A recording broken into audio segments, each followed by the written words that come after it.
Programa da Fé. De volta à palavra original. Ouvintes, irmãos e irmãs, que o nosso grande Deus abençoe a todos, no nome do Senhor e Salvador Jesus Cristo.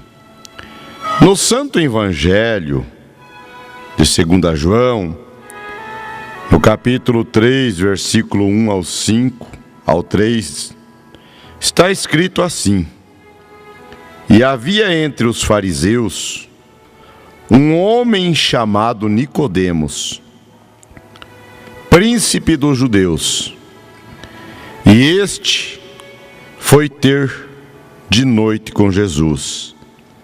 E disse-lhe: Rabi, bem sabemos que és mestre, vindo de Deus, porque ninguém pode fazer estes sinais que tu fazes, se Deus não for com ele. Jesus respondeu e disse-lhe: na verdade te digo, que aquele que não nascer de novo, não pode ver o reino de Deus. Nós vamos falar sobre o novo nascimento. É uma das doutrinas fundamentais do cristianismo. O novo nascimento, ele implica em mudança e que tornemos em novas criaturas. Conforme disse Paulo na segunda carta aos Coríntios, capítulo 5, versículo 17. Assim que, se alguém está em Cristo, nova criatura é. As coisas velhas já passaram, e eis que tudo se fez novo. Escrevendo também aos Efésios, capítulo 4, no versículo 24, Paulo disse: E vos revistais do novo homem, que segundo Deus é, criado em verdadeira justiça e santidade. Esta mudança começa na mente.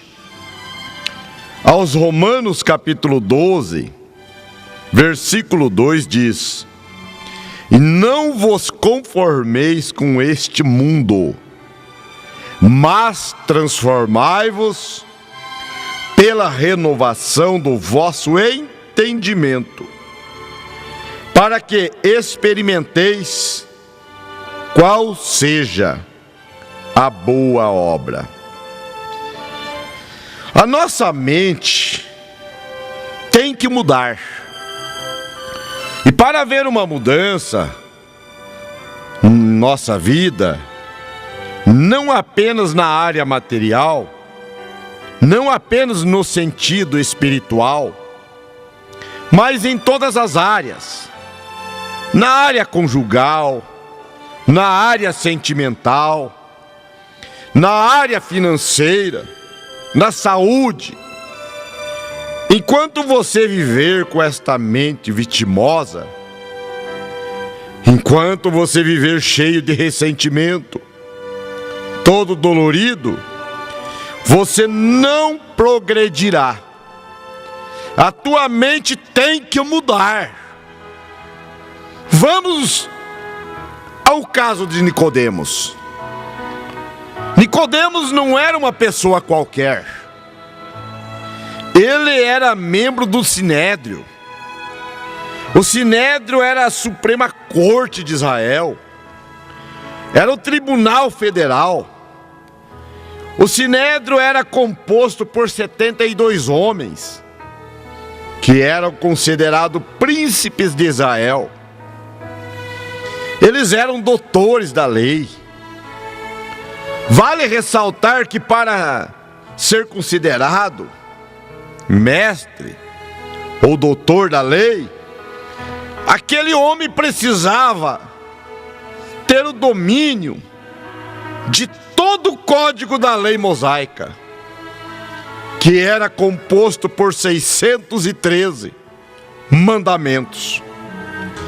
O doutor da lei precisava conhecer os 603 mandamentos de cor. E Nicodemos era uma grande autoridade lá em Israel. O fato dele ir ter com Jesus à noite leva-nos a crer que, por ele ser um homem de grande autoridade, um doutor da lei, ele não queria que sua visita a Jesus ganhasse repercussão. Portanto, ele o fez à noite, para não ser percebido pelas pessoas. O que levou Nicodemos a ir ter com Jesus? Vocês sabem o que fez, o que levou Nicodemos, homem de autoridade, homem de grande autoridade, um doutor da lei daqueles dias, ele ir ter com Jesus? Nós vamos citar duas coisas. A primeira, lá nas bodas de Caná, transforma água em vinho. Foi um milagre. Jesus, nas bodas de Caná, transforma água em vinho, e Nicodemos viu, foi um milagre. Houve uma repercussão muito grande, e Nicodemos passou a admirar a Jesus. Afinal, transformar água em vinho não é uma coisa comum.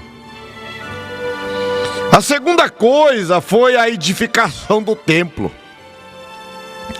E essas duas passagens, transformar água em vinho e edificar o templo, que estão em 2 João capítulo 2, no Santo Evangelho, que Jesus chega ali no templo, uma revolução, chegando ali no templo, ali as coisas, aquelas casas de câmbio, gente, dominavam ali o templo, aquelas casas de câmbio. E Jesus passou a ser odiado pelos religiosos. A partir daquele dia, a lei mosaica determinava que todo adorador deveria levar de casa um cordeiro, um pombo ou uma rolinha para o sacrifício no templo. Então o adorador criava o cordeiro, o adorador criava o pombo, o adorador criava a rolinha e levava estes animais ao templo para sacrificar em adoração. E os sacerdotes, com interesses, mudaram a regra e determinaram que o cordeiro, que a pombinha e que a rolinha tinha que ser comprados no templo. Que coisa! Templo virou, a casa de Deus virou comércio. E nesses dias, você que está ouvindo, perceba que vende coxinha na igreja, vende roupa. Que é isso? A casa de Deus não é casa de bagunça, não. E esse espírito veio de lá. Veio de lá. Então tinha que ser comprados no templo, o adorador não podia mais levá-los. Não que eles não pudessem criar. Eles poderiam criar, mas não poderiam mais levar a pombinha, a rolinha, o cordeiro ao templo. Não serviam mais os animais ser levados de casa. Os animais tinham que ser comprados no templo, presta atenção. Os sacerdotes se tornaram grandes criadores de rebanho para vender no templo os animais. E na mão da população não podia ser negociado. Não, nem denário, nem dracma, nem estáter. Os líderes do templo adotaram uma moeda mais poderosa da história. E ela viveu mais de 300 anos sem sofrer qualquer variação cambial. Esta moeda se chamava tetradrama. Que coisa, lá da Síria. Tetradrama, dracma, Síria. Então aquele adorador não levava mais o cordeiro da sua casa, não levava mais o pombo, não levava mais a olinha. E ele chegava com o dinheiro ali no templo, um denário, com a dracma, ou com o estáter. Ele tinha que ir ali naquela mesa onde estava o cambista, e ele tinha que trocar o seu dinheiro, a sua moeda comum, por uma síria supervalorizada, que esmagava a valorização que o adorador trazia. O coração de Jesus foi inquietado. Deus não gosta de negócio na igreja. O coração de Jesus foi inquietado. Jesus começou a virar as mesas. Jesus apanhou um azorrague na sua mão, um tipo de chicote, e começou a expulsar aquele comércio dentro do templo. Jesus estava zangado. Oh gente, mostrar Jesus meigo, mostrar Jesus manso, todo mundo quer esse Jesus manso, meigo. Mas que tal ver Jesus com azorrague na mão? Que tal Jesus entrando nesses templos de hoje em dia, indo até lá nesses púlpitos falidos, púlpito que se tornou um balcão de mercadorias, vendendo bênçãos através de púlpitos? É uma chave banhada a ouro, é um paninho ungido. Jesus Cristo, o nosso Jesus Cristo, se ele chegasse nesses templos de hoje em dia, se ele chegasse zangado, expulsaria esses comércios aí dentro das igrejas. Se Jesus chegasse nesses templos, ele tiraria as bispas do púlpito, com argolas nas orelhas, brincos. Que coisa! Será que Jesus amaria esse tipo de comércio? Esse tipo de bagunça na igreja? Ele tiraria com essa azorrague na mão, as calças compridas, saias curtas, batom, esmalte. É abominação aos olhos de Deus, é abominação. Então Jesus, o nosso grande Deus, ele expulsaria este mundanismo que entrou nessas igrejas. Não se conhece mais crente pela veste. Cheguei até a escutar um irmão de uma denominação me dizer: pastor, a mulher de um pastor chegou no círculo de oração e disse para as irmãs que precisaria de se aprontar para o arrebatamento, que deveria passar um esmalte nas mãos, nas unhas, para não pegar fungos. Que é isso, gente?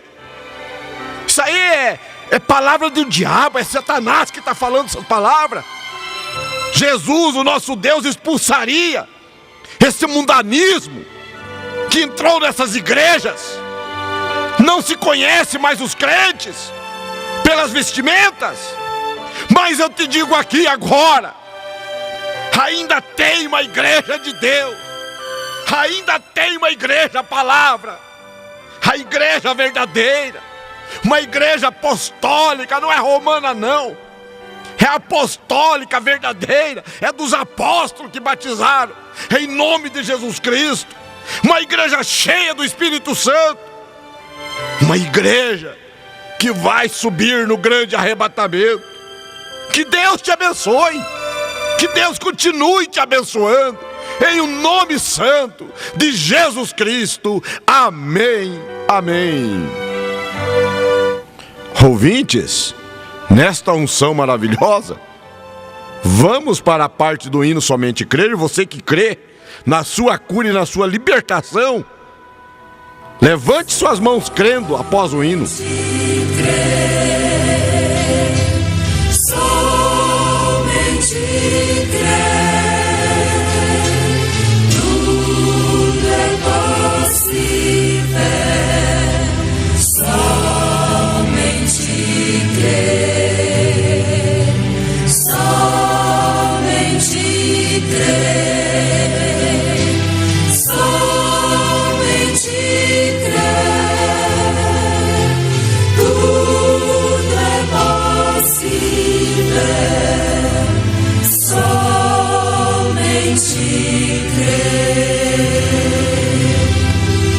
Senhor nosso grande e amado Deus, eu oro pelos ouvintes, pelos irmãos e irmãs, e agradeço ao Senhor pelas mãos levantadas dos ouvintes. Eu também estou com as minhas levantadas, agradecido ao Senhor, porque o Senhor escondeu todas essas coisas dos grandes, como Nicodemos, todas essas coisas dos entendidos, e revelou aos pequenos. Que coisa boa! Você está feliz de ser um pequeno na presença de Deus? Ele ama os pequenos, Ele ama a sua vida. Creia na sua cura, creia na sua grande libertação. Pelo poder da grande palavra do nosso grande e amado Deus, seja curado, seja libertado, pelo poder de Deus, em nome de Jesus Cristo. Amém, amém, amém. E assim, irmãos, te convido para ir ao Tabernáculo da Fé, em Guarapuava, na rua Pedro Michalovski, número 51, bairro Bom Sucesso. A igreja fica na rua do Mercadão de Peça 2000. E os nossos cultos aqui em Guarapuava é todos os domingos, às 18 horas. Venha participar do culto, venha ser abençoado, abençoada. Também em Cantagalo, temos o Tabernáculo da Fé, na rua Augusto Thomas, número 57, ao lado da Refrigeração Oliveira. Nosso culto aqui em Cantagalo é todos os sábados às 19 horas. É próximo ao Trevo da Áurea. E assim, ouvintes, chegamos ao final deste programa abençoado. Volte nos ouvir amanhã, neste mesmo horário, com a fé no Filho de Deus, a fé que vence o mundo.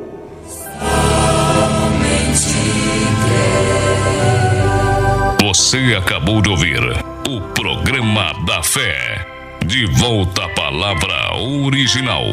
Entre em contato com o pastor Eliseu de Carvalho no número ou no WhatsApp DDD 42 999 31 37 91 ou nos faça uma visita no Tabernáculo da Fé, na rua Pedro Michalovski, número 51, bairro Bom Sucesso, na rua do Mercadão de Peças 2000, atrás do Banco Sicoob. Cultos todos os domingos, às 18 horas. Tabernáculo da Fé, de volta à palavra original.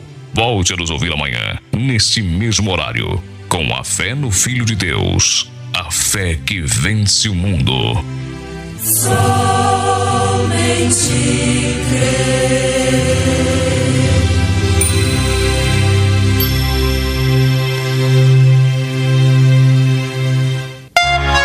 Programa da Fé, de volta à palavra original. Um oferecimento da Igreja Tabernáculo da Fé.